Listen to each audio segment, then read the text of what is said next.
world of deceit, telling the truth is a revolutionary act. It's the David Knight Show.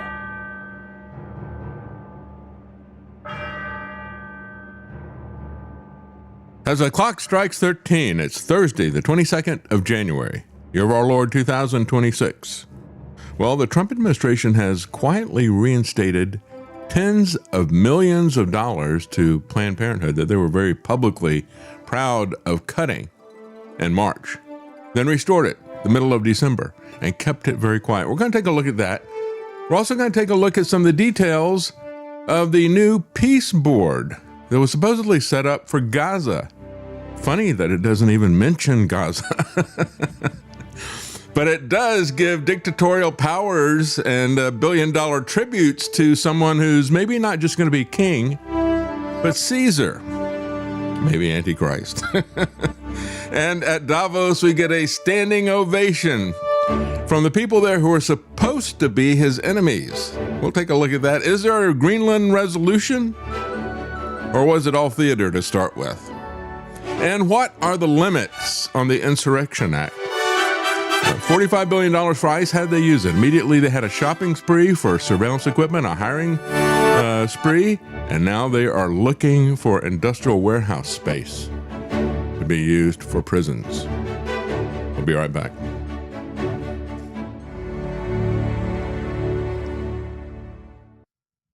Well, the King of Davos, which used to be the title for Kevin Spacey, if you remember. Now we got another perv that I guess is in that position. This is the first year that Herr Klaus has not been there. Instead, we got Larry Fink. What a perfect name. And it's almost like Charles Dickens gave it to him. Uriah Heep. Anyway, this is the first year that he's been there. He's got his own fantasies that he's airing about tokenizing everything in the world, everything. Financial instruments, real things, everything must be tokenized. And then, of course, you've got Yuval Harari there with his usual AI fantasies. And then Donald Trump with this professional wrestling that he's doing out there. And so, as I said yesterday, it was kind of interesting that you had Air Force One turned around briefly, got up to the coast of Long Island. They said they had some electrical issues, not an emergency, but they turned around. Could be a little bit embarrassing, but, if you had to delay or cancel your trip, of course, that's not going to happen.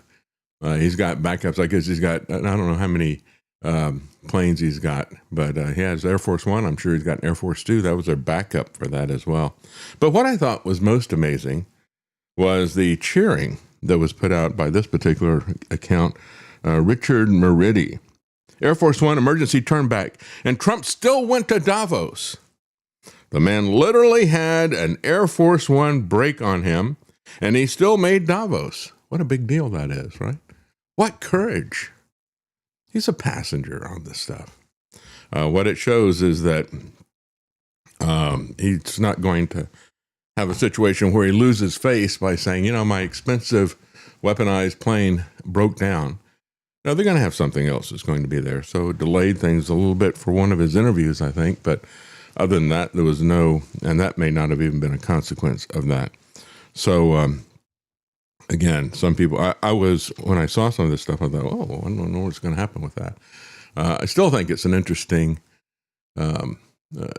case of the fact that these people who think that they are omnipotent with power really don't have omnipotent power. But it was kind of interesting that as he goes to Davos, he continued to brag about his genetic code injection bioweapon. So it began. And we ended up with the COVID and the whole world suffered. We did a phenomenal job. I don't think we got the credit we deserve. We did something that I'll give you the credit. Operation Warp Speed, which some people say was one of the greatest military feats ever. We did a great job. Used our military, used a lot of people. That's always been one of the things that really bothers me about the MAGA cult. They hate the bioweapon and they won't give him the credit he deserves. He's constantly saying he deserves the credit for it. I'll give him the credit. And when I call it the Trump shot, they get mad at me. I give them the credit, and if I had the power, I would give them the prison sentence as well. But it's kind of interesting to see how this was spun by the Trump fans. InfoWars completely ignored it. Instead, what they did was they pivoted to Bill Gates. At Davos, there was a person there who confronted Bill Gates over what he wants to do with health. Come on, Bill. The theme of the WEF this year is spirit of dialogue. Let's have a conversation, an open dialogue. Can you answer some of these questions? Mr. Gates, can I ask you what you think about the United States, the HHS and the CDC lowering the childhood vaccine schedule? What do you think about that? Mr. Gates, what do you think about the HHS lowering the vaccine schedule in the USA? Is that a good thing or a bad thing? Mr. Gates, I'm a student from Columbia. I'm building a startup that aims to democratize access to education. Can I just have 10 seconds of your time? Well, you get the idea. Okay, so let's confront Bill Gates, and let's show him walking away, not asking any questions, but let's not even question Donald Trump. And of course, InfoWars can use that to distract attention from what Trump is doing. Still bragging after all these years, 6 years later, he's still bragging about poisoning the world. He's worse than Bill Gates. He's worse than Bill Gates. And if you want to talk about controlled opposition, this is the example of that kind of controlled opposition.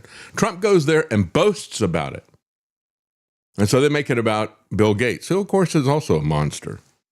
But Bill Gates has got an idea about what he wants to do with artificial intelligence and health. So the AI is entering into the health system, but not just into the health system, it's all the way down to the level of the patient. So the patient is able to talk in their local language and describe what's going on.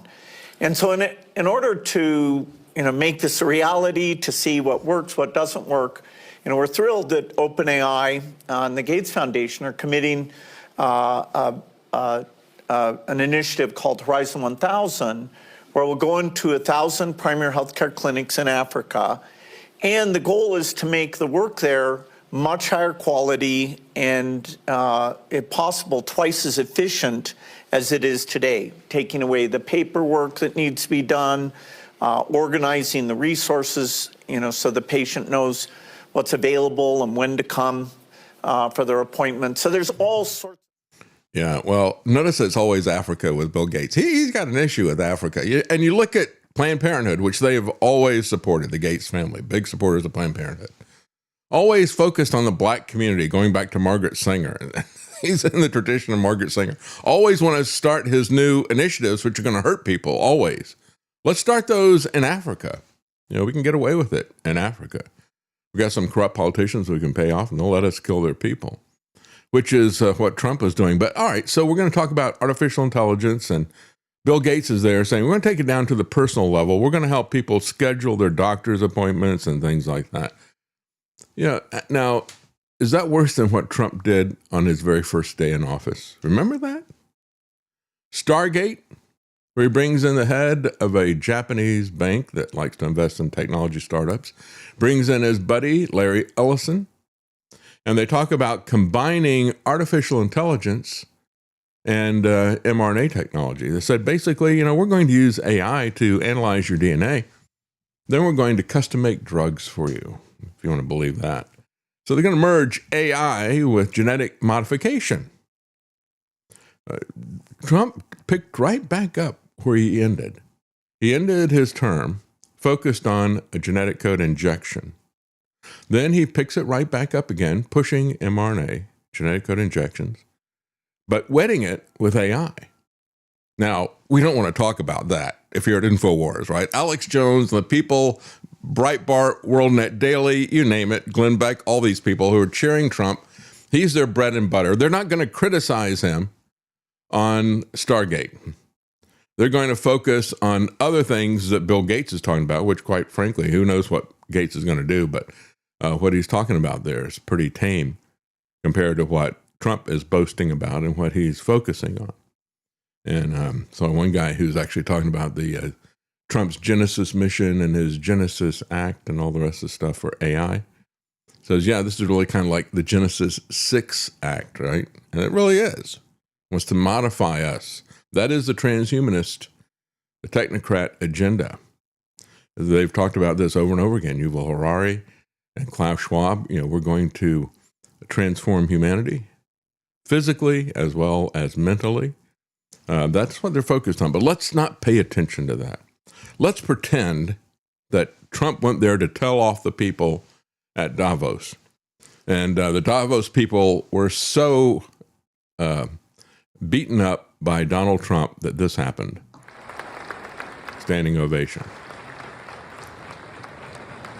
After he gives them a tongue lashing, we're supposed to believe they love him. He goes there to talk to them. And as Patriot Voice said, let me make this abundantly clear.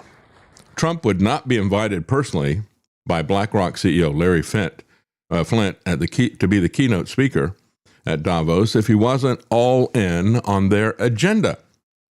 This is just common sense. I said it before and I'll say it again. And I said it back in 2020. I said, look at this. With this lockdown, this vaccination, these passport things, that's all UN, Davos, right down the line. Trump is doing it, but we're supposed to believe that he's against all that. We're supposed to believe that he's against NATO. When in reality, what he did with his threats, he gave them an excuse to increase their military budgets so that they could be ready for this Ukrainian war situation. He said, you don't get invited as a keynote speaker anywhere unless you are a guest of honor. If Trump is really serious about bypassing the World Economic Forum and their agenda, he would simply ignore them, pretend they didn't exist. He would transcend them, right? Instead, he's a keynote speaker, and he goes there to announce his new Board of Peace, which is also loaded with World Economic Forum members. He goes there and brags about how many people have come to him and said, we got a lot richer under you. He brags about that. Just a few examples. Peter Thiel, Alex Karp from Palantir, Tony Blair, Bill Gates, Albert Bourla, Sam Altman, Larry Ellison, and his best buddy, Larry Fink, who's now running the World Economic Forum. We could say his best buddy, Larry Fink, because if you look at what he was doing in Panama, remember that from last year? What they wind up doing, he pushed to give Larry Fink a place at the table and push out the Chinese and put his buddy Larry Fink from BlackRock in there. And so he says, Maria Machado also there, so she can lead Venezuela. Trump could literally say in his speech that he wished a drone strike would hit Davos and it would just all be theater. It is all theater. Anything that you see happening there is 100% theater. And nothing says that more than Greenland and the supposed resolution. We'll talk about that in a minute. It's just a rebranding of the Great Reset, and it's time that the American-led New World Order golden age, and Trump is the chosen Trojan horse. And we can all grab hold of that Trojan horse's tail and follow it, right? He loves to do this. He loves to, when you go back and look at what he did with Mar-a-Lago, there was a very interesting piece when Trump was running for president in 2016. I went back and got a Vanity Fair piece that had aired like a year or two earlier. And it really shaped my perspective on Trump. And it was very accurate, as a matter of fact. But it talked about why he bought Mar-a-Lago and what he did as head of Mar-a-Lago. Mar-a-Lago was like the cultural center of that area there, West Palm Beach. A lot of wealthy people, and you really made it if you're part of Mar-a-Lago. And so he bought that so that he could be the king of Mar-a-Lago. They said when he'd have dinners, he would always make a habit of being late, and Ivano was very obsequious and trying to help everybody. He comes in, and he enjoys having everybody come as essentially holding court, right? And he would be intentionally late. He'd sit down, he wouldn't really talk to anybody. And then he'd get up and leave. It was just important for him to see people come and essentially bow the knee to him. And that's what we see all the time with Trump. So let's take a look at some of his speech here. His speech put affordability front and center. But here's what the data actually says. On energy, Trump said, the price of gasoline is now below $2.50 a gallon in many states. Soon it'll be averaging less than $2 a gallon. Well, there's 10 states that have an average gas price at or below $2.50. But the average price of gas in the U.S. is $2.81 as of January the 19th. It's about half of what it was during the high of 2022, which is when Biden started the chaos with the Ukraine situation. Gas prices haven't been below $2 since the height of the pandemic, the imposed recession from Trump in 2020. So what Trump said about housing, he said, homes are built for people, not corporations. America will not become a nation of renters. We're not going to do that. That's why I've signed an order banning large institutional investors from having single-family homes. Again, this is sheer demagoguery. No president should ever have that kind of power, whatever you think about this. And the reality is that, as David Bahnsen has pointed out, and as this article points out, it's unlikely to have a notable effect. The investors only own 2 or 3% of family rental properties in the U.S., largely in the South and in Sunbelt cities. And so the real issue is not ownership. The real issue is affordability. And that goes back to housing supply, and that goes back to regulations, many of them being pushed by the federal government. If you want to make things more affordable, there's some fundamental things that need to change. But he's not going to have any fundamental reform. He's going to do things that are going to shine a light on him. And that's why this is happening. The 30-year fixed mortgage rates have been trending downward over the past year, though they've remained relatively high. Average rental prices have seen consistent steep growth over the last 5 years. On health care, he's boasting about the cost of prescription drugs coming down by up to 90%. He changed that, by the way. You remember he said he reduced the prices of some of these things by 600% or more. People pointed out that that was not impossible. That's not possible. And he acknowledged that in this speech. He said, yeah, I know people say you can't have a 600% decrease in prices by definition. But he goes, but I like my math better. He's going to stick to that, right? Because again, he's nothing but a liar. And so the president's negotiating with these pharmaceutical companies. Remember, he had the press conference where he talked about Trump RX, a government-run direct-to-consumer prescription platform of crony capitalism and corruption. People booed him when he brought out Albert Bourla. And the most amazing thing to me about it was not his partnership with Albert Bourla, which we saw 6 years ago, right? But what amazed me was the fact that they were talking about the pharmaceutical industry is going to, Pfizer and some other ones are going to put us on their most favored nation list. It's like, so we were not on your most favored nation when we gave you tens of billions of dollars to get started on your genetic code injections. You decide that you weren't going to favor us. We're on your bad list, right? And so now you're going to be nice to us. Now you like us. Now you're going to charge us the lower rate when you deliberately overcharged us versus every other country. Yeah, it is economic fascism at the very least. And so he talked about his credit card idea, putting only a 1-year moratorium, not bringing back the usury laws, but just only reducing it for 1 year to 10%. By the way, you can get a better deal than that if you transfer your balance to any credit card company. Pretty much all of them have got first year 0% interest. So what's the big deal about all of this? It is a bait and switch. It is demagoguery, but it does have bipartisan support from Elizabeth Warren, Bernie Sanders.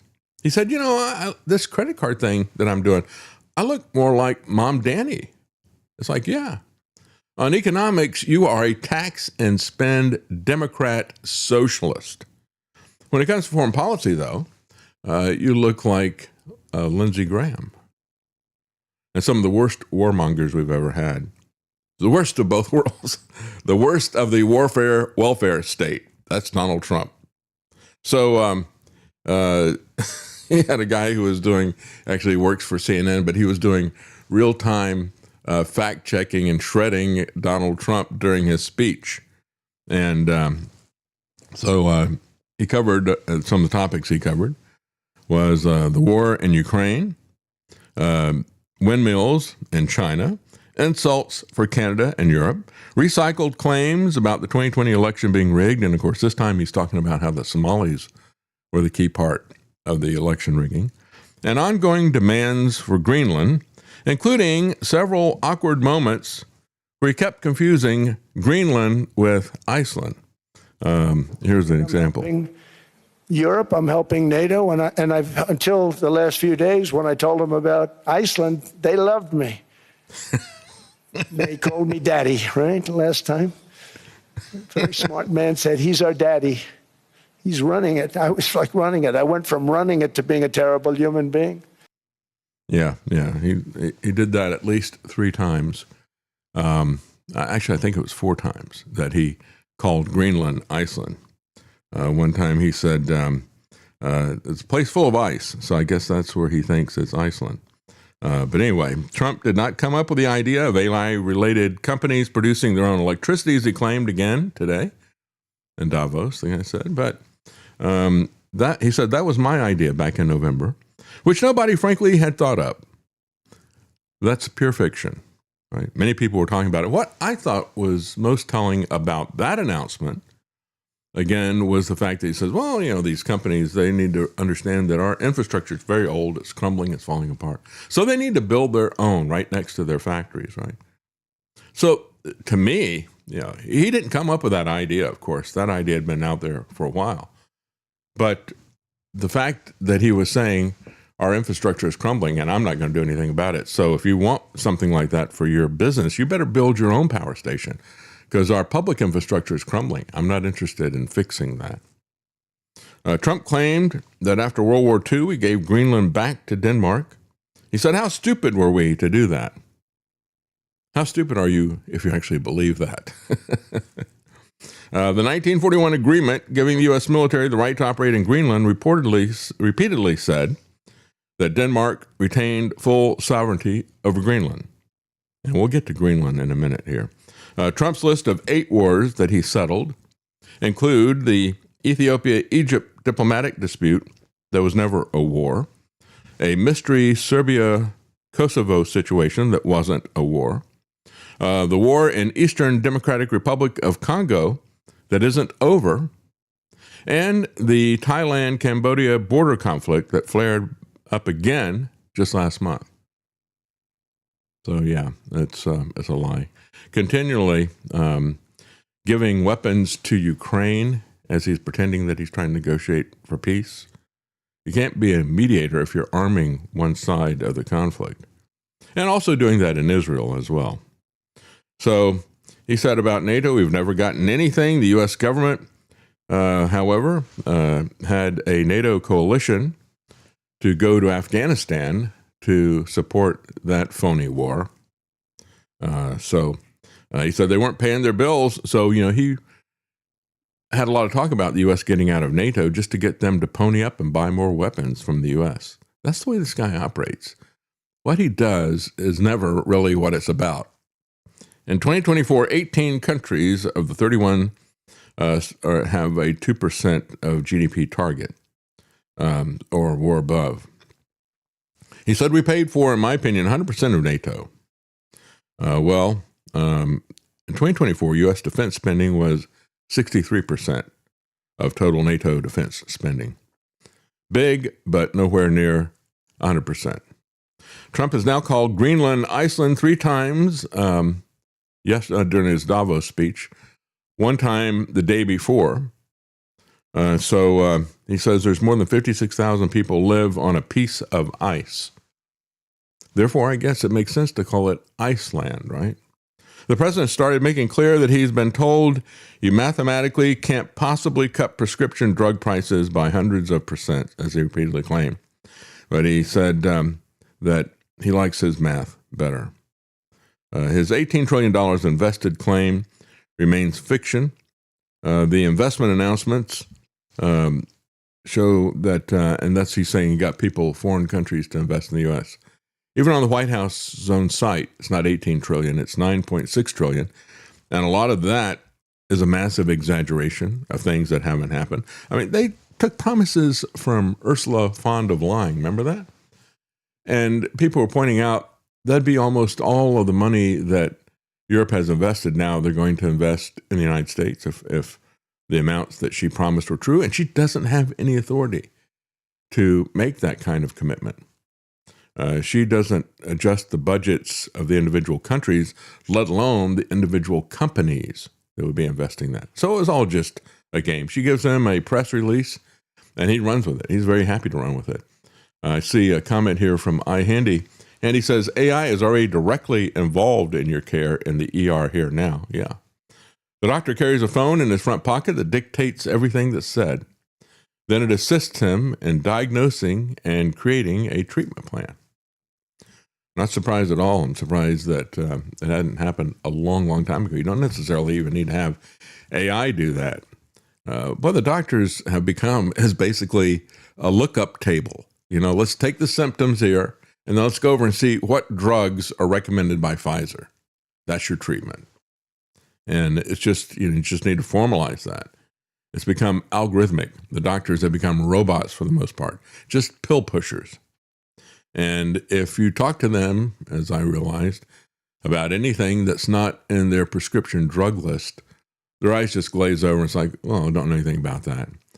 So, they're not going to even consider it if it doesn't come from Pfizer. So Trump's claim that you can't find any wind farms in China, and he says it's an up is down reversal of reality. And actually, he posted a map of China's large wind farms on his Twitter feed just to show that Trump was not clear about that. Well, basically what he did was he gave an hour-and-a-half speech that was a stump speech. And comments from the Atlantic study shows that he still doesn't understand how American greatness functions globally. I think the best summary of this was a baby Trump summary of the speech, summarizing it.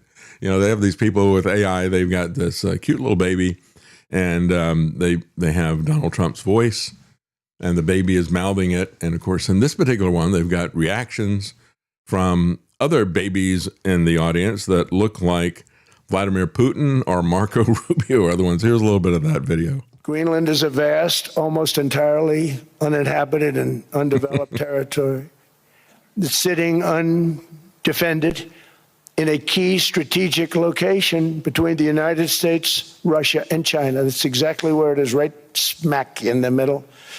Wasn't important nearly when we gave it back. When we gave it back, it wasn't the same as it is now. It's not important for any other reason, everyone talks about the minerals. There's so many places. There's no rare earth, no such thing as rare earth. There's rare processing, but there's so much rare earth. And to get to this rare earth, you got to go through hundreds of feet of ice. That's not the reason we need it. We need it for strategic national security and international security. This enormous unsecured island is actually part of North America, on the northern frontier of the Western Hemisphere. That's our territory. It is therefore a core national security interest of the United States of America. And in fact, it's been our policy for hundreds of years to prevent outside threats from entering our hemisphere, and we've done it very successfully. We've never been stronger than we are now. That's why American presidents have sought to purchase Greenland for nearly 2 centuries. For 2 centuries, they've been trying to do it. They should have kept. Okay, so most of that is visual, and we have a lot of people listen on a audio podcast, but I thought it was great when it's loaded with lots of ice, and they cut over to a picture of a baby Kristi Noem and ice across her militarized uniform there. And as he's referring to different things, you see babies that have surprised expressions, when he talks about former presidents or he talks about Russia or China. They have babies that look like Putin or babies that look like Xi, and they're all looking like, really? Is that really happening? Well, he scolded European leaders at the World Economic Forum, as you just saw there. These babies. Perhaps the Germans have a word for the experience of watching your country's leader embarrass himself and the country on the global stage. I don't know. It's like Schadenfreude. It's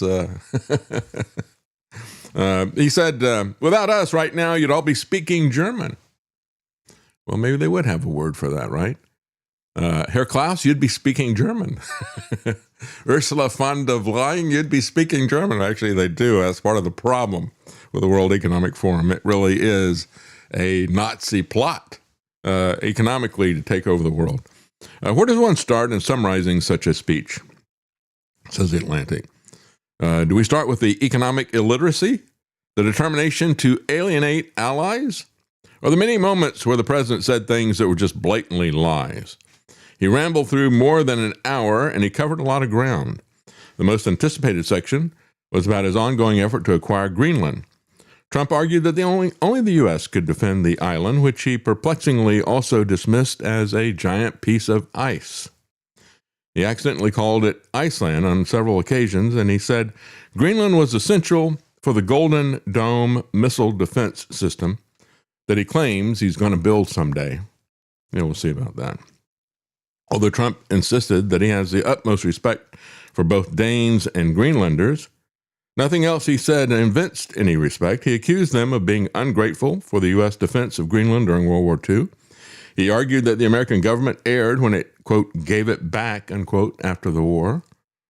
Trump delivered a classic mafioso threat to take Greenland by force, saying the U.S. military might was irresistible, before adding nonchalantly, but I would never do such a thing, right? He really is like a mafia boss. It'd be a shame if anything were to happen to that, Very nice country you've got here. Be a shame, real shame, something were to happen to it. That's right. This is not as reassuring as some headlines might lead readers to believe. He said that if European leaders didn't acquiesce, we will remember. It's like a mafia boss. There's a reason for that, right? That's the world in which he grew up. Casinos and mafia bosses and trade unions and all the rest of the stuff. He was like the only builder there that didn't have a problem with the trade unions because he was part of the mafia there, knew how to pay them off. Anyway, he still doesn't grasp the idea that NATO is an expression of American might. The group has made much of Europe into vassal states to the United States. Trump seemed determined to alienate allies. He mockingly imitated Macron's accent. He took a swipe at Canada's Prime Minister Mark Carney. The banker didn't criticize him for being a central banker and a globalist, but, he's going to mock him for other things. He ridiculed the UK as too incompetent to extract oil from the North Sea, saying, they're sitting on one of the greatest energy sources in the world, and they don't use it. All right. So, well, actually, that part of it is actually true. Somalians, he said, had a low IQ, but somehow they had rigged the election against him. He believes that he won Democrat Minnesota 3 times. I think that might, I'm just going from memory, but I think Minnesota, Travis, was the only state that Ronald Reagan didn't win in his landslide 49 state victory. But of course, Donald Trump would have won it if it hadn't been for those pesky Somalians that are there with low IQ. After all this, the president abruptly delivered a boilerplate conclusion about unity and cooperation. It was baffling unless you spend a lot of time watching the Trump campaign rallies, in which case it's very familiar. Trump has no interest in calibrating his tone or his approach to different audiences. This can make his speeches painful to watch, but it also may be illuminating, as in this case. Global leaders in politics and finance, who otherwise wouldn't spend their time watching a full Trump stump speech, got the stump speech to come to them, providing a good reminder of exactly who the president is. As he tells them to their face, you don't want to stare me in the eyes, but they still give him a standing ovation. He said, I was paid visits by everybody. Rolex came to see me. They all came to see me. But I realized, and I reduced it because I didn't want to hurt people. It's talking about his arbitrary tariffs. I don't want to hurt them. Don't make me hurt you. Do what I say. And we brought it down to, lower level. But they now pay this tariff. He says, think of it. Switzerland made $41 billion on us. Well, that's people who willingly wanted to and had the ability to buy a Rolex watch. It isn't that they were taking advantage of anybody. That's called a free market, which, as a New York City Democrat, Trump has no understanding of and no appreciation for that. He is very much like Elizabeth Warren and Bernie Sanders. Gard Goldsmith, Liberty Conspiracy. Good to see you, Gard. He says, Trump issued a new executive order allowing forced institutionalization of homeless people in states. How that is a federal issue is beyond me. Well, everything is a federal issue for Donald Trump. And again, you're right, Gard. And I said for the longest time, when I was growing up, people would always say, somebody start getting real upset about something. Hey, don't make a federal issue out of it. You never hear that anymore because people, both conservative and liberal, want to make a federal issue out of everything. And, it's crazy. I realize that the conversation that the U.S. is keeping the whole world afloat, he said. Well, that's how we do it. We have this massive credit card that we never have to pay off. And we just keep putting it on our tab. We keep the whole world afloat. We go out and we buy Rolexes and all the rest of this stuff. And we don't have to pay that bill collectively. That's what the U.S. government is doing. By the way, I looked today, based on the current rate that we're expanding the federal budget deficit, and we're already at wait a minute, no, we're past 10:30. Where's Tony? Yeah. Oh, did we forget? Okay, sorry, Tony, if you're listening. I just noticed the clock here. I can ramble on all day about Donald Trump, but as a lead up to getting Tony Arterburn here, and we can talk about what's going on with gold and silver. If you look at the budget deficit, we just passed over the right up to the $39 trillion amount. We added $2 trillion last year, a little over that. But if you look at the current rate that we're adding this stuff, we're going to hit the $40 trillion deficit the end of September this year. That's something that Trump can put on his resume, something he can be proud of, right? Let's take that credit card. We're keeping the whole world afloat. What happens when this fiat thing gets kicked out? And that's what everybody is anticipating. That's what everybody is preparing for. That's what's happening with gold and with silver. All of that stuff is tied to the U.S. government keeping the world afloat. Well, at Davos, he's bragging that the elites come up to him and say, "You doubled my net worth." Yeah, that's one of the big things, isn't it? The massive transfer of wealth from the middle class, the people who, as Trump said in 2020, are not essential, to the Wall Street corporations that he said they were essential. They could continue to do business while we were shut down. That's the key thing, doubling their net worth. He says these great companies coming in. Apple spending $650 billion. I mean, it's so many. One just announced $10 billion. It was Toyota. I met Mr. Toyota in Japan. So what's your name? I said. He said, Toyota. It's like, oh. He says, are you rich? He says, yes, I am. And so he goes, do you own the car company? And he says, yes, 92%. There was an article just a week or two ago said you can tell when Trump is making something up and lying because he always goes back to this figure of 92%. Now, Toyota, Mr. Toyota, and actually in English, his name is spelled with a D instead of a T. It's not Toyota, it's Toyota. And I imagine that's what he's talking about. I don't know what percentage he owns, but that looks a bit suspicious. The 92% figure is something he loves to go back to all the time. But then he starts talking about Tim Cook, the guy that he used to call Mr. Apple. Remember that? And so Tim Cook and Apple have made a lot of money off of this stuff as well. He said, but fantastic people. I go around, I say the biggest people, the biggest business people. I say, congratulations. I said, you've doubled your net worth since I've been president, right? And he says, yeah, even more than that. Isn't that great? This massive transfer and concentration of wealth. And it really has accelerated and continues to accelerate under Trump. He says, in a way, I'm jealous of, and in a way, I'm upset. To a couple of people in the room, I can't stand them, and they've become very rich. There's nothing I can do about it. I would screw them if I could, but I can't do it, right? I can't do it. Just amazing the way this guy talks. He'll find a way. Don't worry. He'll find a way. And he's jealous about the amount of money that they made, but his family has made $1.5 billion in just the first year. And now he's come up with this new grift, the Peace Board. Make his family the chair of the Peace Board, and you can pay $1 billion to get into that club. Do we have Tony yet? Oh, okay. We're still working on Tony. I'll keep going here. So he said, I'm not allowed to do that. I'd love to do it, really. It's one of those things, but everybody's making a lot of money. Everybody's investing money in the U.S., and our jobs are through the roof. Thank goodness for robots, because we're never going to have enough people to run all these places that are being built. Yeah. It was never about reshoring manufacturing for American manufacturing jobs. I said that in 2017 when they were talking, when they made this move, and of course Gerald Celente was all against it. We talked about it, and he made the point. He said, "Look at how these companies like Apple, they're buying their own stock. They're not building; they're buying their stock with this money." And I said, "Yeah, they're not going to build the factories back in America until they can eliminate the American worker.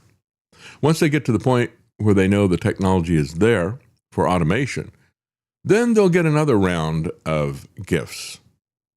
And then they will build factories that'll be run by robots. And they'll be, staffed by robots, not by people. They don't want human labor. They don't want the human labor even of cheap foreign labor. They want to eliminate humans out of the entire process." Well, Trump is bragging about that. He thinks it's a good thing. He said, "I think robots are actually going to be very big business. I think it's going to be surprisingly big, but I think we're going to need it. We're going to need it," he said. Well, I think 2026 will be the year of the robot. I think we're going to see it really explode this year. Zero Hedge has been saying that for a couple of years.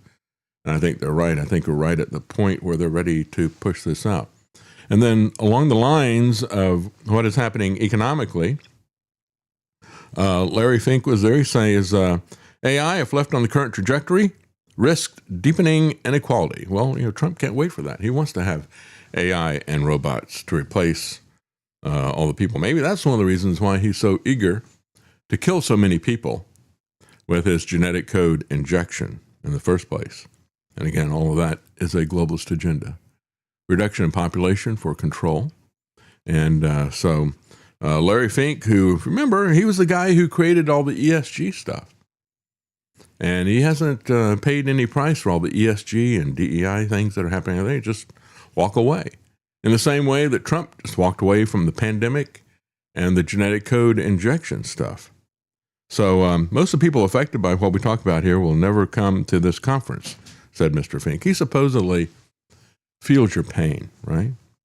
He said the early rewards of AI are flowing almost exclusively to those who own the technology's foundation, the models, the data, the infrastructure.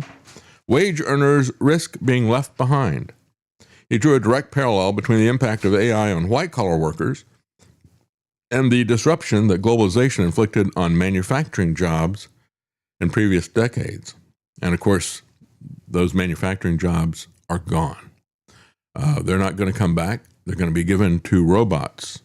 And the manufacturing will be onshored in the U.S. when the robots can take the place of the humans. He says, but what happens to everybody else if AI does to white-collar workers what globalization did to blue-collar workers? That's why Elon Musk's first involvement in politics that I know anything about was when he gave $1 million to Andrew Yang, who, as he began to run for president, his only policy initiative only thing that he was talking about was universal basic income. That's something that is very dear to the heart of Elon Musk, because just like all the rest of these guys, he wants you to believe that he's on your side. He wants you to believe that, he wants X as a free speech platform. Nothing could be further from the truth. He rigorously punishes anybody that disagrees with him, just as the people before him did. But they have, his plan is to own everything. He says, you don't need to have money. I'll have all the money. You don't need what I've got. Anyway, he was a leading proponent of environmental social governance, Larry Fink was. And of course, stakeholder capitalism is a concept and label that was actually created by his predecessor, Klaus Schwab. I've said for the longest time we need to put a stake they're the heart of this stakeholder capitalism idea that's the heart of Davos. These net zero commitments led many European countries to spend trillions on wind and solar at the expense of more reliable, more resilient, and considerably cheaper energy alternatives because of this phony climate MacGuffin. Even Larry Fink now admits that's not going to work. He's made his money. So now we can move on to some other scam. So he says that transitioning to solar and wind will cause a global power shortage after spending years pressuring companies to do exactly that. And so what's more important to them than the phony emergency that they created? They're just going to walk away from it. They're going to do a complete 180, just like all the climate people did. It was all about global cooling. And then one day they just flipped the switch, and it's now about global warming. And then when that was clear that wasn't working, it became about something called climate change, whatever that is, right? And so they're just going to, they've done this over and over again. They just completely change. It's like, now we're at war with East Asia. It's like Orwellian when you talk about that. You just flip who your enemy is. So he said, what's actually going to happen is that rich people are going to use AI to replace workers, said Geoffrey Hinton. Won a Nobel Prize. He's described as the pioneer of AI. He says it's going to create massive unemployment, but it's also going to create a huge rise in profit. And so all these people can be coming, they're clapping for Trump because they know that as well. They're going to be going back and say, you doubled my wealth. You made me really, really rich. And that's why they're supporting him. Yeah, did that happen to anyone else here in the audience? Did anyone else have their wealth doubled under Donald Trump? Yeah, right. Can we get a consensus, maybe a poll? You can let us know. Well, I know the farmers are going out of business massively because of him cutting the legs off of their trade. We've got Kentucky bourbon factories are going out of business because of what Donald Trump did. But no, I don't see anybody getting their wealth doubled except the people who are around him and the people who are at Davos and the rest of it. Federal Reserve data shows that the bottom half of Americans own about 1% of market wealth, while the top 1% control nearly half of corporate equity. The AI boom is reinforcing a K-shaped economy. In other words, one of them is going up while the other one is going down radically. A rapid wealth accumulation and a depression for everybody else. Palantir CEO Alex Karp chimed in on AI as well at Davos, saying that it will displace so many jobs that it'll eliminate the need for mass immigration.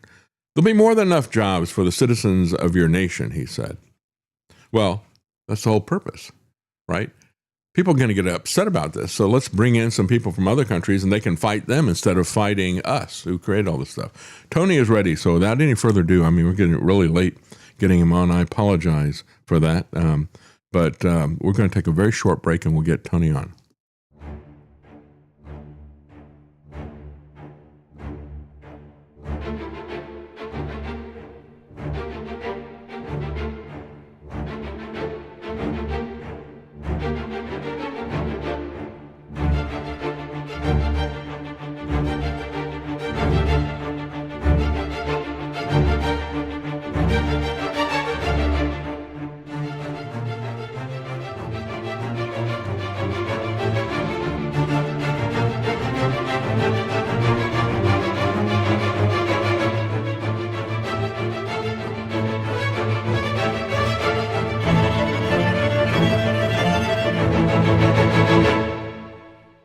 You're listening to The David Knight Show. All right, and again, joining us is Tony Arterburn of Wise Wolf Gold. And, of course, you can go to davidknight.gold, and that'll take you to Wise Wolf and let him know that you came through us. But people who listened to Tony, I think, probably did pretty well last year. Maybe we didn't have our wealth doubled, but if you bought into gold and silver, especially if you did it the way that Tony has set up, I don't know anybody else that lets you gradually accumulate gold and silver. You can kind of set it up as a savings program with Wolfpack. You can decide what level you want to buy into, how much you want to set aside each month, and you can kind of dollar cost average that in. And we had another all-time high this week, didn't we, Tony, because of people worried about what Trump was going to do with Greenland. Another all-time high yesterday, and as a matter of fact, it's hard to keep up with how many. It's like a broken all-time record. highs there are. Yeah, that's right. But then, of course, there was some sell-off, as Trump said. Now, we're not going to have a war with Greenland or whatever. You know, there's that kind of reaction to these things that happens all the time. But talk a little bit about where we are right now. And I just mentioned earlier in the program that we're on track to hit $40 trillion by the end of September at the current rate. Now, that's assuming that Trump doesn't come up with any new grandiose scheme that he's going to dump a bunch of money into. You had Jesse Waters this last week when they're talking about Greenland, just casually say, yeah, we can get it for $700 billion. It'd be great. It'd be a steal. It's like, yeah, it's only another $1 trillion. Remember when Senator Everett Dirksen said, you know, well, $1 billion here and $1 billion there. Pretty soon you're talking about real money. Well, now we're spending, we're doing 1,000 times that with trillion, right? And and the thing is, we're not talking about real money. We're talking about fiat money. That's the problem. None of this stuff is real, and it's going to come crashing down. Well, going back to what you mentioned about Wolfpack and just dollar cost averaging, it's better to protect your wealth gradually than try to do it suddenly. Kind of like you go bankrupt, like the Hemingway reference. So we're really, yesterday we got official word that the trademark for Wolfpack Gold came in. So I was glad I own the name, and it took a little while, but that's great. It's an idea. Yeah. You know, the idea of the Wolfpack and just setting aside a little bit of the fiat value that you have that's diminishing, and let us find it for you. You know, I have a great crew, great team, and it's been increasingly difficult to do what we do in the face of these prices. And I think we prepared for it well. I wasn't prepared for these types of price spikes because this is not market related, David. I don't believe that the market's truly driving this. I think this is governmental, as I discussed last week with you. I think and it's funny, you see this kind of language popping up now in articles in Kitco. It's like, well, governmental, you know, it's the stockpiling of rare earth minerals and stuff. It's beyond what we've experienced in the last 50 years. And I think this is going to, I mean, obviously there's some market forces built into this, and there will be pullback and sell-offs and profit taking and all the rest. But no, we're in completely uncharted territory. And you mentioned the debt, and you got, there's a great book called The Big Print by Larry Lepard. And I read that, but I think he's onto something. If you look at all the culminating events with central banks and governments around the world, they've put themselves in such a place where that's why they float the idea of talking about Davos as the Great Reset. You know, this is something they have to put out there to the consciousness, because this is mathematically inevitable that they have to do a currency reset. But there's going to be probably this singularity event where there is a big print. Like, you know, you mentioned going to 40 trillion in debt, and then unless Trump does something, you know, Trumpish and some outlandish thing, and which is more likely than not, that we're going to have some sort of event where there is a massive print, and it might be coordinated by central banks around the world to prop up their own markets to stave off collapse, because all these indicators of prices are just these are the outliers and the the tell. It's the sign. How do you spell outlier now? I think we spell outlier with a L-I-A-R. We need to get these liars out, get them out of Congress, out of Washington. But yeah, you know, he could easily do this with his golden dome thing. You know, that's what he's talking about with Greenland. He could build a golden dome with all the gold that's that's in Fort Knox, if there is any, and then some is probably what he would spend on it. I mean, as soon as he he does this massive tax increase, he calls it a tariff, and he just imposes it himself. And then he says, oh, and I've got $600 billion, so let's just put it all in the military budget. You know, forget about even the rebate that he said he was going to go to people. Forget about getting rid of the income tax. None of that is going to happen. He will put it into the military.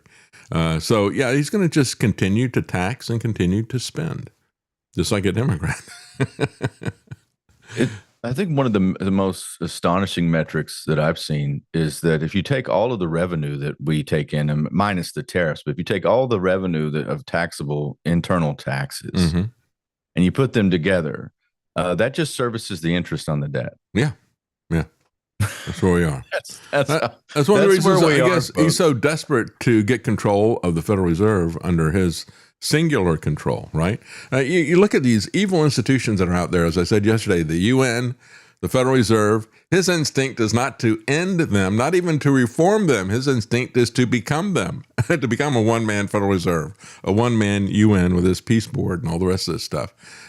He's not going to change anything for the better. He's going to use every problem to make himself more powerful, and that's what's really going to be happening with the Federal Reserve. That's the real issue. It's the money on the debt, because when he lowers interest rates, as you've seen and we've all seen, the longer term interest rates for home mortgages and things like that will sometimes go up.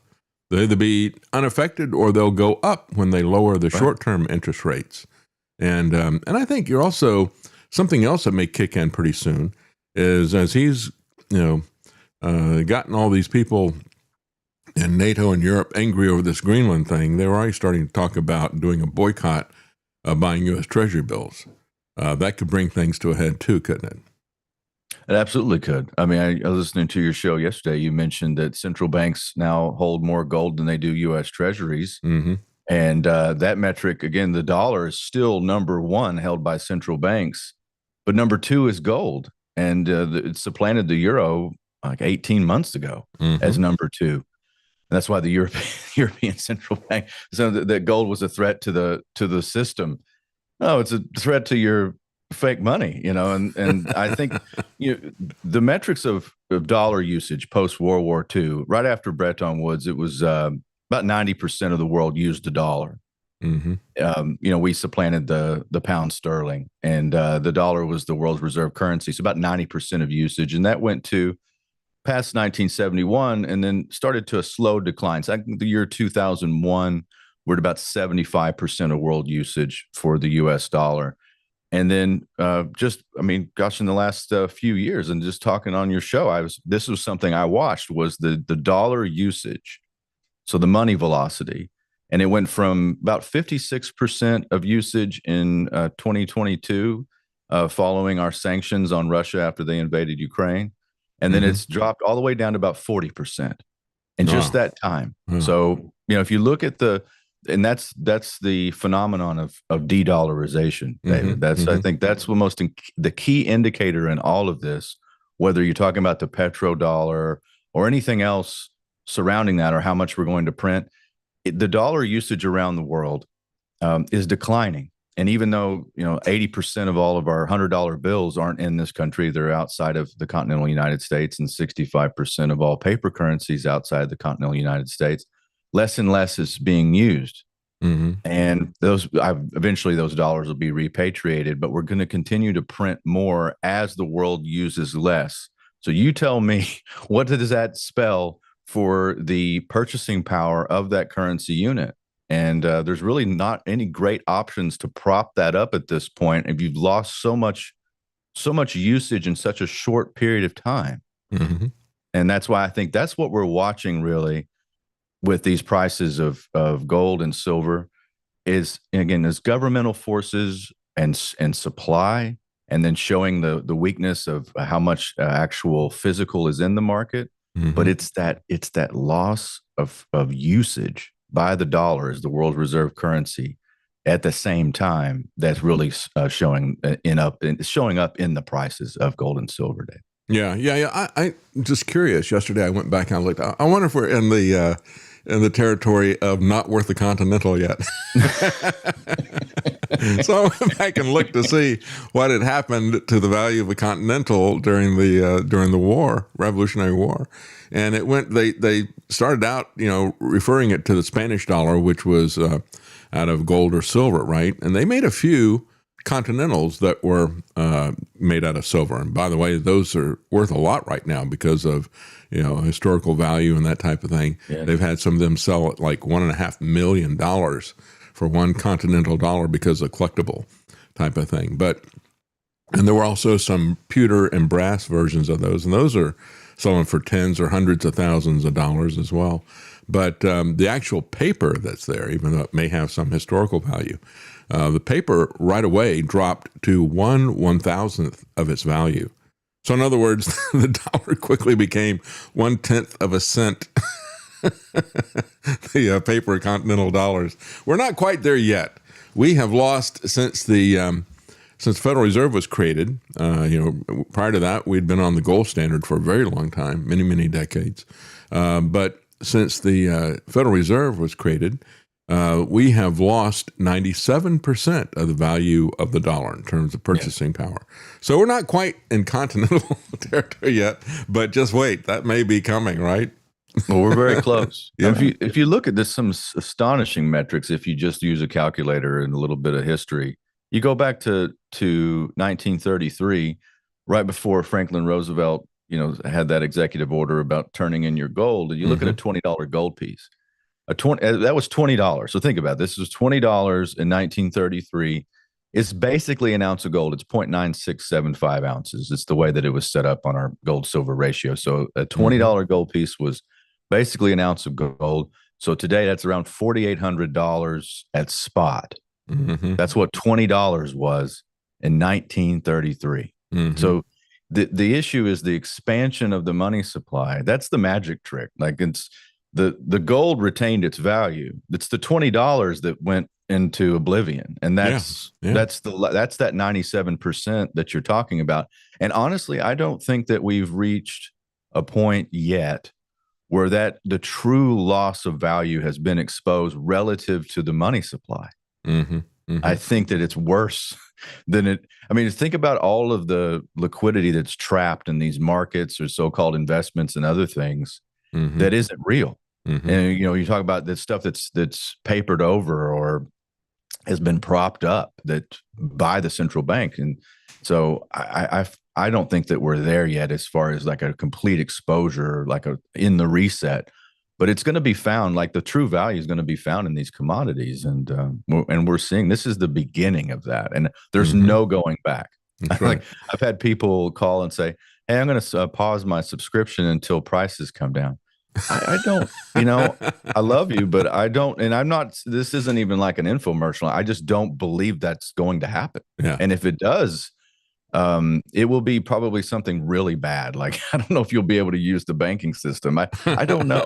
There's something inherently, I think solidified in this run.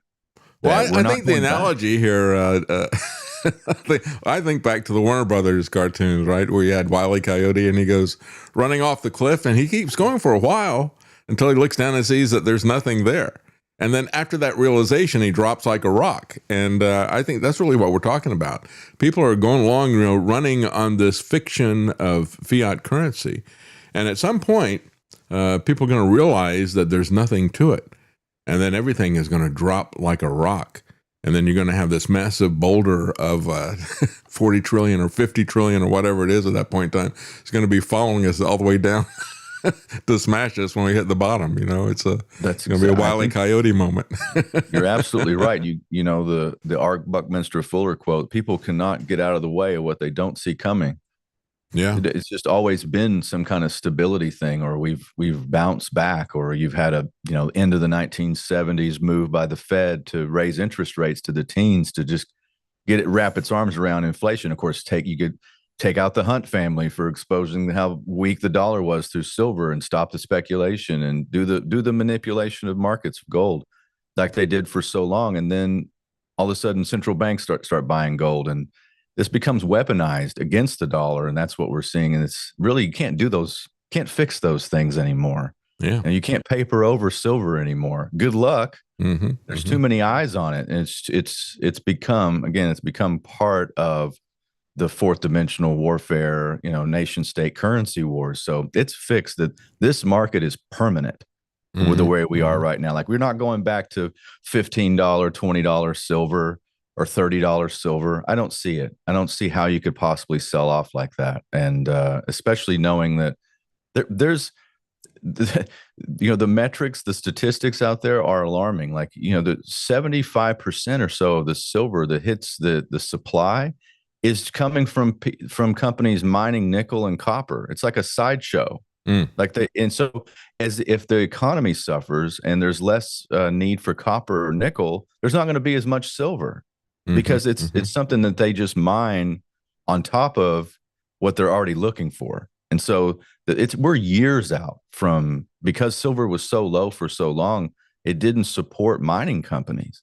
So there's like very little silver mining going on. They cannot reach the levels that are needed for demand. And then you have we've had a deficit. We've had a deficit for like 6 years, haven't we? It's been hundreds of millions of ounces that had to be taken from the above ground supply, and there's bottlenecked everywhere, David. Like, I had to stop buying sterling again because there's nowhere to melt it, and nobody will take it at any price. Everything's bottlenecked, and the same thing with the big trading houses.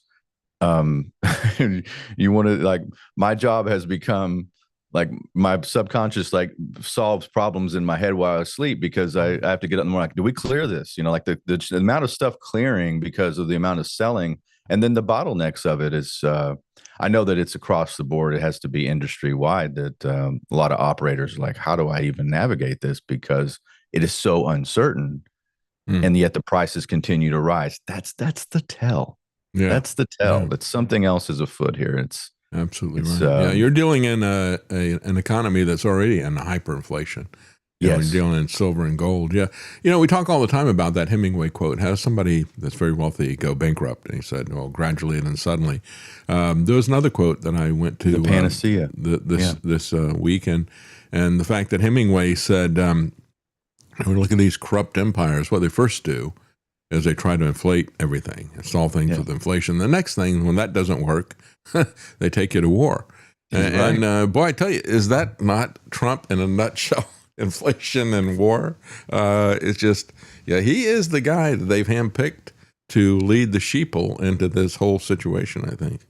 Oh, the lizard class always does this. They'll give us somebody like Woodrow Wilson is like, he ran in 1916. He kept us out of war. What's the first thing he does in 1917? Takes office, puts us in a war, puts us right smack dab in the middle of the war. It's every single time, Franklin Roosevelt, in his, his third term, comes out as like, I've seen war and I hate war, and your boys will not be sent to another, European war. The first thing he does is get us into a war. It's the same. And I hate saying that because, so much of what Trump ran on in 2016, it animated me. I was 36. I go, well, okay, finally somebody's saying this is stuff that I ran on when I ran for Congress. And I'm like, okay, he took the populist playbook. I could see he kind of mixed a little Ron Paul with Pat Buchanan. And then I could see that it was I said, this is good. But it's all smoke and mirrors, because we don't have, look at our foreign policy. It's schizophrenic. We kidnap people. We don't. We bomb other nations on behalf of other nations. I think it's very telling that the people who hated him so much at the beginning, now really love him. They're the biggest supporters exactly he's got. Right. That's the tell. Because he's flipped, right? And it's one thing for, we look at a candidate that doesn't have any record like Trump. And that was another thing for them. They bring some guy out. He's a celebrity, but he doesn't have any record, so you don't really know what he's going to do. But it's very easy for them to go out and say, this is what I think about this. And they can have the right perspective. They can have the right perspective about every issue. But then you have to see what they actually do. And so that's why, I couldn't support Trump a second time, especially after 2020.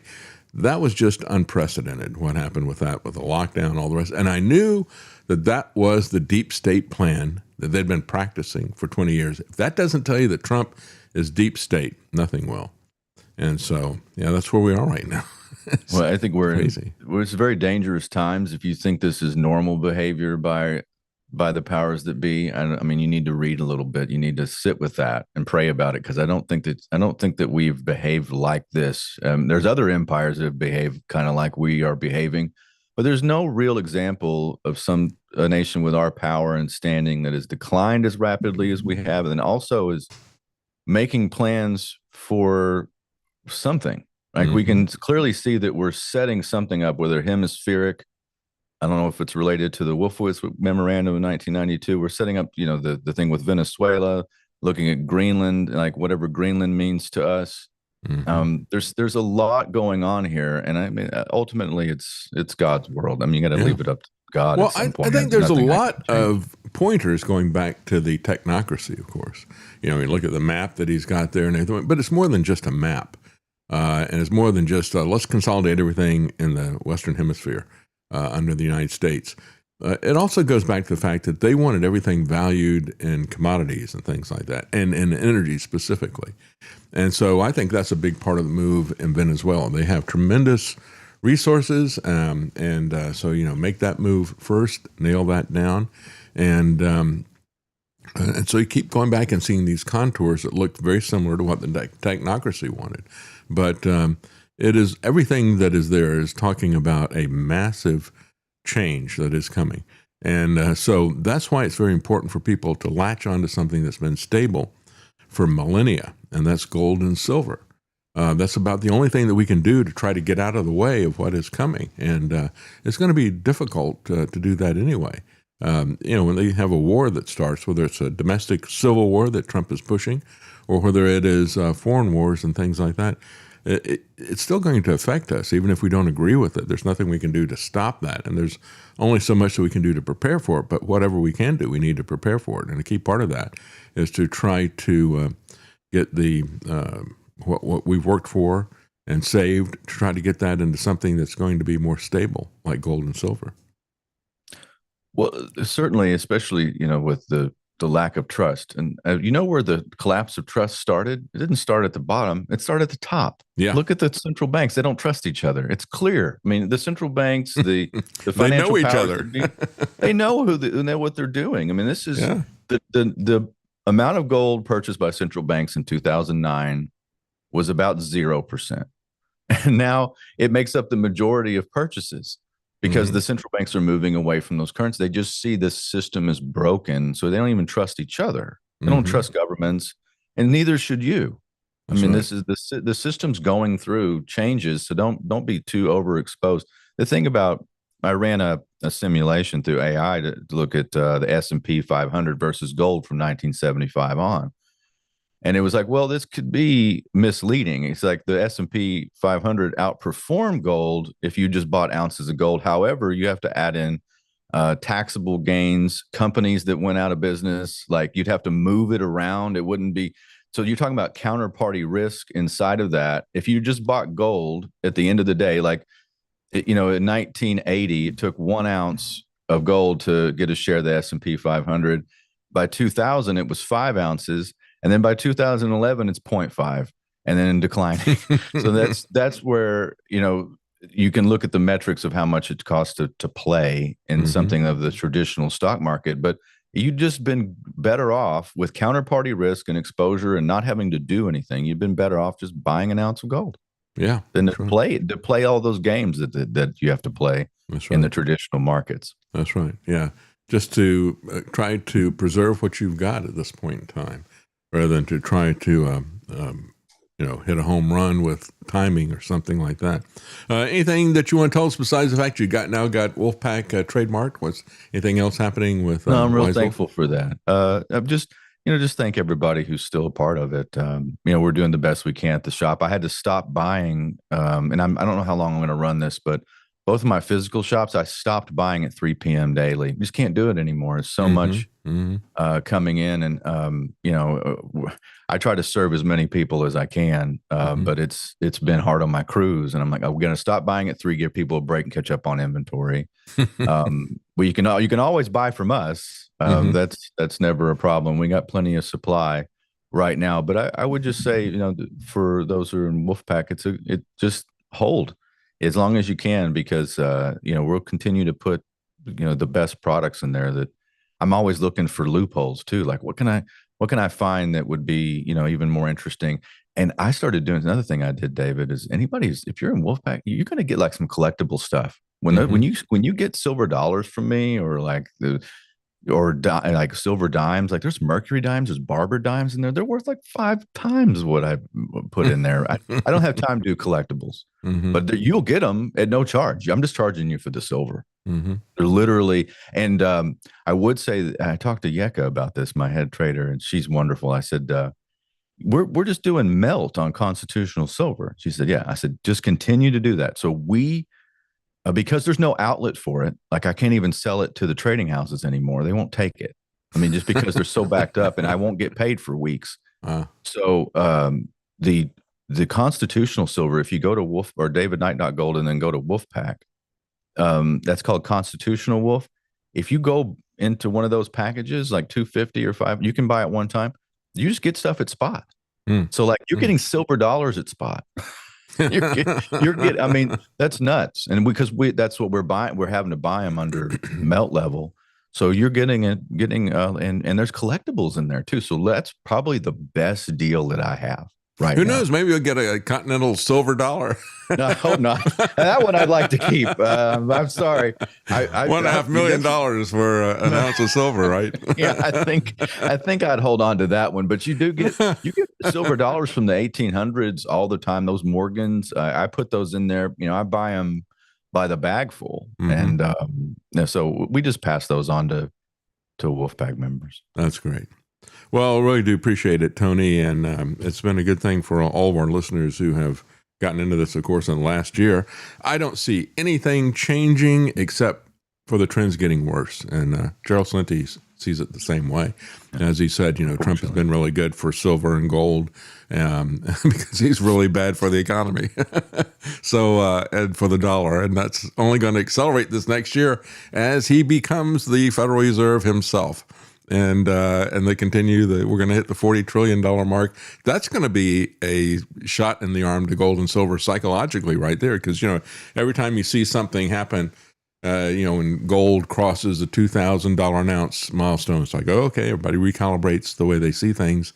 When it crosses 3,000, when it crosses 4,000, well, what's going to happen when the debt crosses $40 trillion? That's going to be an event.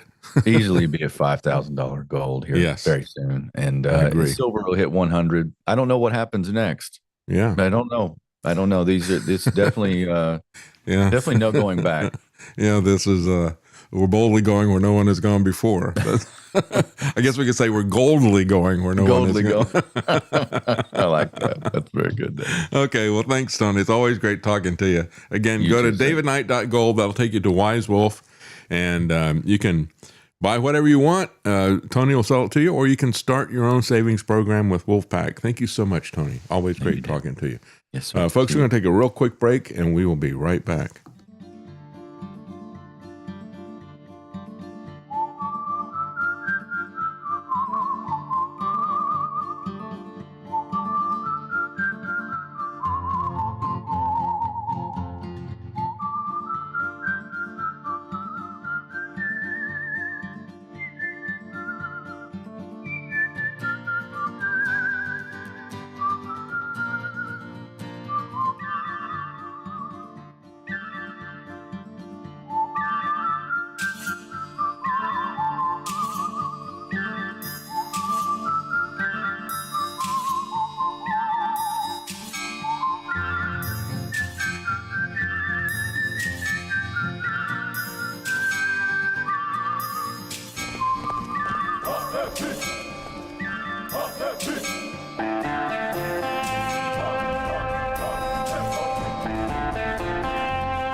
losing free speech to free minds. It's the David Knight Show. I think the movement towards tokenization, decimalization is necessary. It's ironic that we see two emerging countries leading the world in decimalization, in the tokenization and digitization of their currency. That's Brazil and India. I think we need to move very rapidly to doing that. We would be reducing fees. We would do more democratization by reducing more fees if we had all investments on a tokenized platform that you could move from a tokenized money market fund to equities and bonds and back and forth. We have one common blockchain. We will, we can reduce corruption. So I would argue that yes, we have more dependencies on maybe one blockchain, which we could all talk about. But that being said, the activities are probably processed and more secure than ever. Yeah, there you go. That's the guy that you can trust. He wants to reduce your fees. He wants to reduce corruption. Let's centralize everything, put it on the blockchain where you can control everything. And we can really debank you at that point in time. Yeah, because he's been all about that so far. Larry Fink, one of the richest, most powerful men on the planet, has been unable to do anything to help anyone so far. But, he's got this idea. That's right. Yeah, maybe he's developed a conscience, right? He's going to help us all with that. Yeah, beware. That's just another example of how these guys are getting ready to turn over the cart. I mean, they want to flip over everything at this point in time. So again, grab a hold of something that's been there for millennia. That's maybe one of the few lifelines that we've got out there with the machinations of these Machiavellian billionaires that are out there. I'm going to talk a little bit about Greenland, but before I do, you wanted to say something. Yes, Travis. that's right. I want to remind people that you can go to Homestead Products. HomesteadProducts.shop, and they have their goldenrod tincture on sale. It is now only $9, and it's good for, alleviating upper respiratory congestion, whether it's stemming from allergies, sinusitis, flu, or the common cold. It's at HomesteadProducts.shop. It's their goldenrod tincture. Of course, it's all natural. You don't have to worry about any weird complications from chemicals. And it's a good time of year for that. Again, we look at it. I think they were onto something when they called it a cold. I think it has something to do with you being cold, since we have so much more of it this time of year. And I don't know, George Washington died of pneumonia. He caught that cold as he was riding around on a cold day on his estate. I don't know that he came into contact with anybody or anything that was a virus when he was out there. So again, this is the time of year, and this is a natural remedy that people have seen that helps with the cold, helps prevent it. And of course, vitamin D is something that's very important as well. But take a look at Golden Tincture. They have some great products there. Yes, they do a great job at HomesteadProducts.shop. They work very hard to make sure they're high quality and they're made in America. That's and again, right. It's the Goldenrod Tincture. It's on sale for $9, and you can use promo code NIGHT for a 10% discount on anything on their website. So go check out HomesteadProducts.shop. Yes, absolutely. Well, Trump, the Orange Man, I guess we could say, gave himself a peace prize. He didn't just steal the one from Machado by intimidation.